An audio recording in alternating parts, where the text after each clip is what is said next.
בוקר טוב לכולם, אני אדגים לפניכם את שיטת המילוי של הטופס של התוכנית עבודה בית ספרית בתחומי דעת, שמחליף את הטופס שהזכרנו אותו ביום שישי.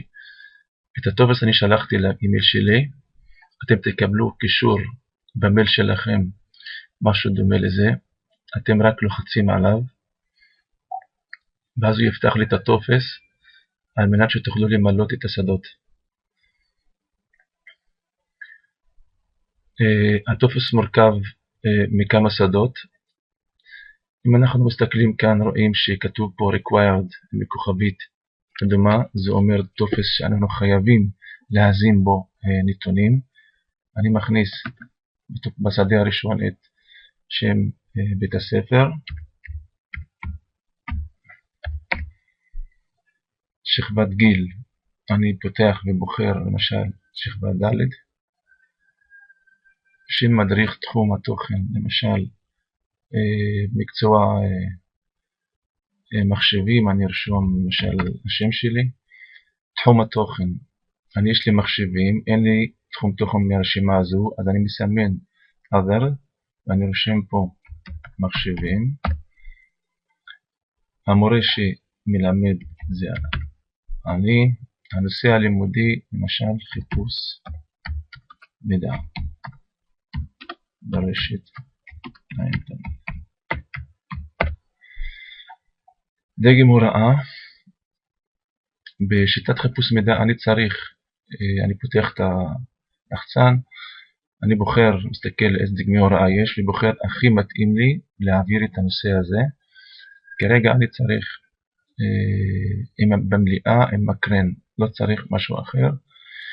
מאפייני 121, בהתאם לדגם שיש לי פה, בהתאם לנושא, אני בוחר את המאפיינים, אני בוחר אוריינות, מדיה ומידע, וגם כן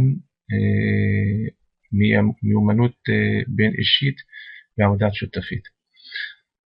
אז אני בחרתי 2.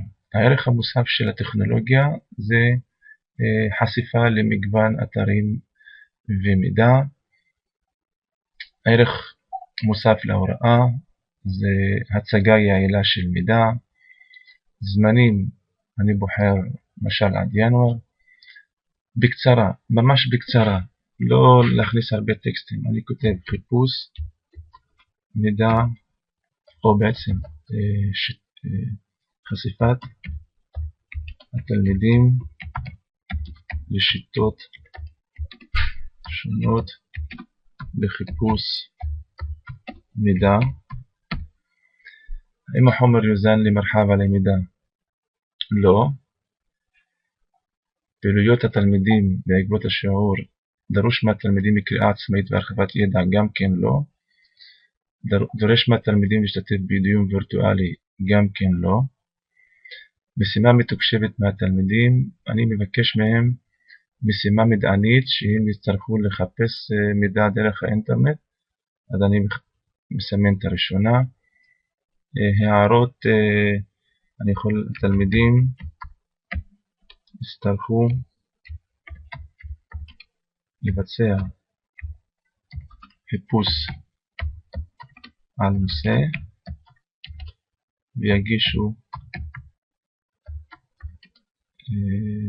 מידע בנושא, ואני לוחץ על Submit.